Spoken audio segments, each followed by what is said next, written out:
Another day expected with the Western Cape High Court sitting at the Saldanha Bay Community Hall for the court case involving the mother of missing Joshlin Smith. Now this case, the search for missing Joshlin and the subsequent trial involving a mother and two men, highlighting the power, the influence of social media.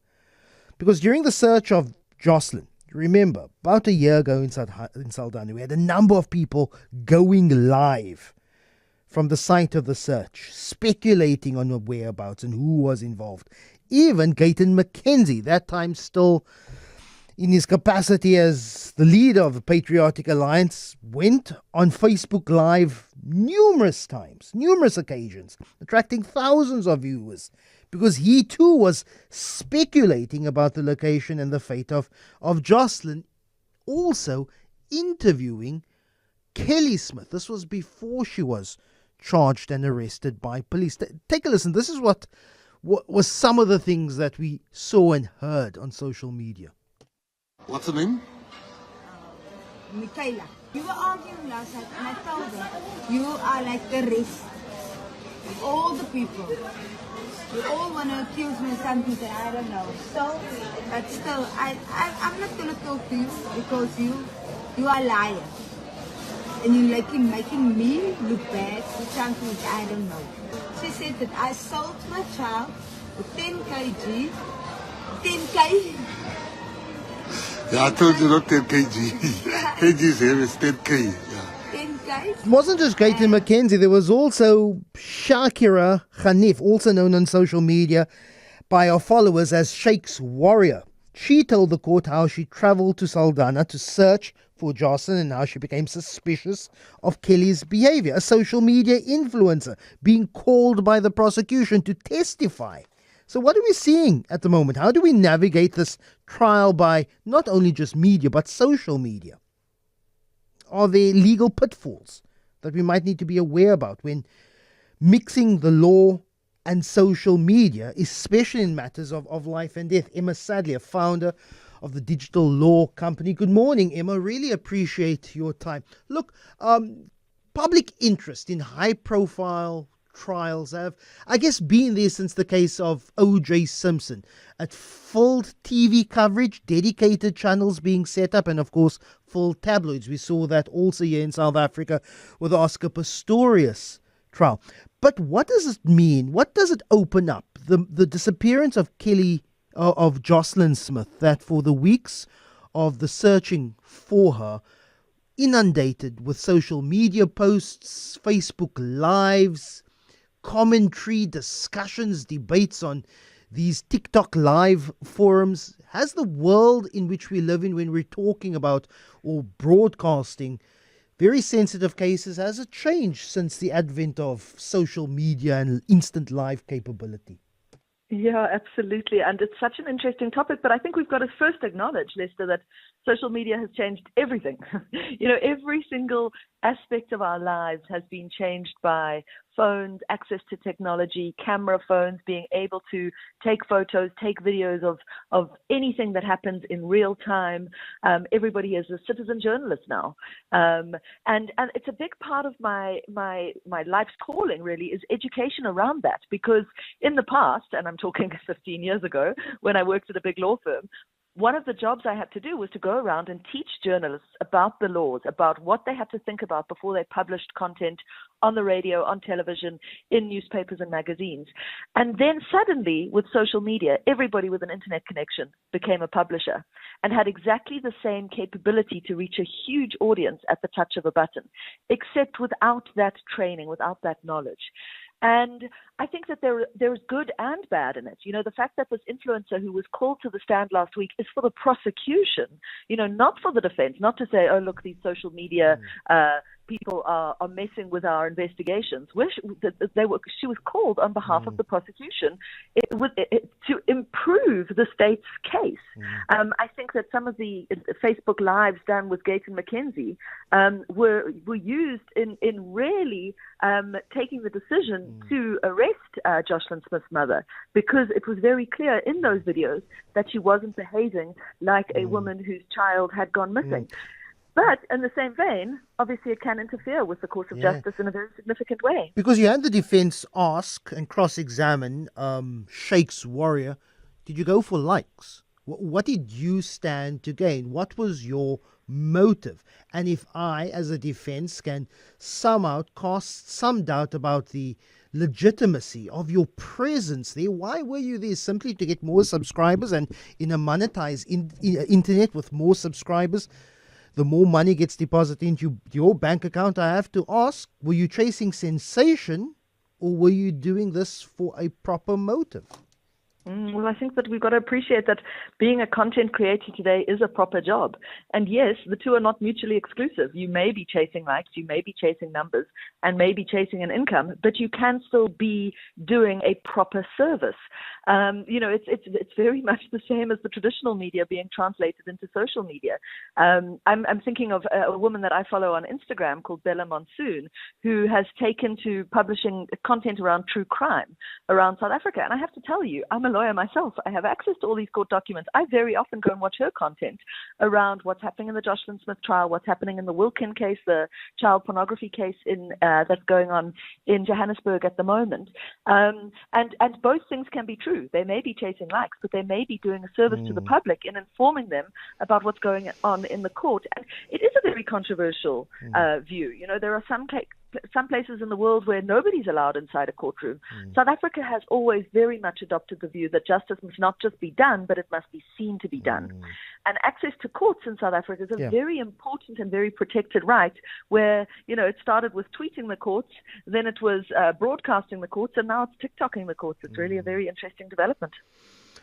What role would... Look, our system is thankfully, for many, many reasons, I am thankful that we do not have a jury system. It is a judge and assessors that adjudicate a case, and they come to a verdict. They, of course, could be exposed to all forms of media before a case gets to their brief, but you trust the juristic etiquette to adjudge a case well.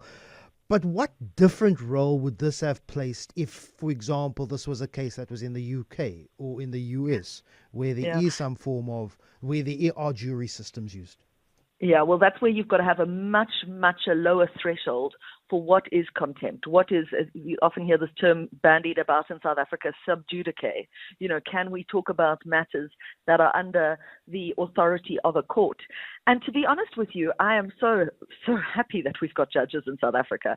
You know, if you look at the farce around the Johnny Depp Amber Heard trial, and the extent to which social media played a role in influencing, I believe, the jury members.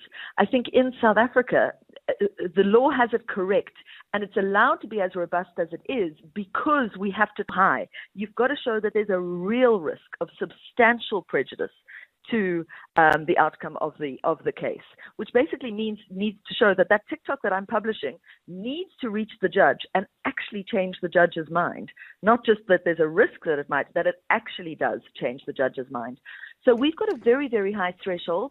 I've also got concerns around, citizen journalists, social media journalists violating reporting restrictions, which can be quite complicated. You know, things like you can't identify an accused person in a sexual offences case or an extortion case or a public indecency case until they've been asked to plead. You know, that's pretty niche stuff. And it can take a long time for journalists to learn these quite complicated rules, which are just not accessible to the public. So let me be a defender of traditional legacy media. One of the first classes that you take when you study journalism, go to a journalism school or a journalism department, is media law. You go into the history of journalists refusing to testify.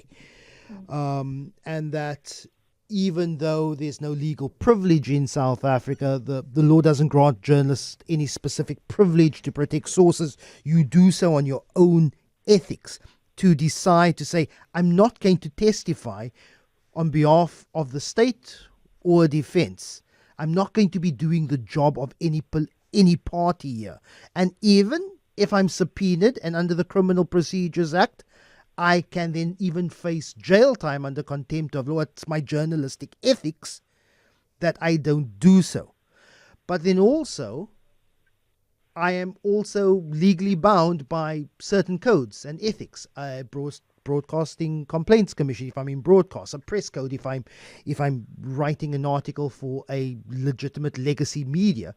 I have to abide by that. Social media, unfortunately, does not. Social media is the wild, wild west.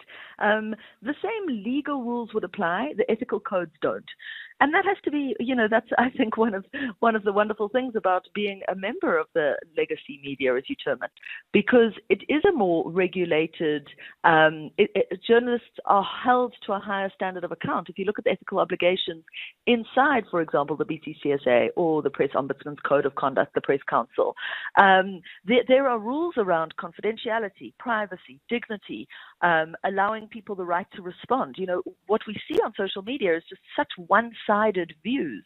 And that for me is one of the reasons why legacy media still has a place in society, because it has to be a more trustworthy space to get your news. So you can go to, the news outlets that you trust rather than believing everything you see on TikTok and X. Yeah. But this is not a new problem. This has been going on for a long time. I'm thinking of 10 years ago, I wrote an academic paper on tweeting the courts, and it was an outrage at the time. I remember the Julian Assange trial where they found out in England that people were tweeting from inside the courtroom, and it was absolute chaos. And now it's kind of become the norm where you can follow, just like I would follow a cricket match I wasn't able to watch on Cricinfo ball-by-ball commentary. The same can happen with the courts. And I think that is a good thing. In some, I think it's a good thing, because I think that the more people learn about legal process, the fact that, like, how things go on. I remember when I was involved in the Oscar Pistorius trial, and we had this part where people could ask questions about what was going on in the court and to understand the court process. And the number one question I got, which must have been over 1,000 times on the first day, was, where's the jury? We haven't had a jury in South Africa since 1969, where it was 12 white men. And the fact that all South Africans, not all, but so many South Africans at the time still thought we had a jury was so alarming. So there can be a very educational aspect of opening the courtrooms to the extent that we have. But obviously these restrictions can be forgotten and can be incredibly compromising too. My worry is more not so much the outcome of cases, but the investigation process. If you're at a crime scene and you've got people sniffing around going Facebook Live, it might mean that that the police aren't able to do their job properly. That was one of my concerns a year ago, when you had scores of people running around Saldanha Bay, maybe walking over what could be crime scenes, and those scenes become contaminated simply because they want to get closer to the action. But I appreciate what you say. It's a bold new world. I get what you say. It's a place for education. It's a place for informing better, a broader public of what happens in open courtrooms. As you rightly say, justice must not only just be done, but justice must be seen to be done. And if it's via social media, or if it's the Western Cape High Court sitting in a community hall in Saldanha Bay, I think that's very, very important for transparency.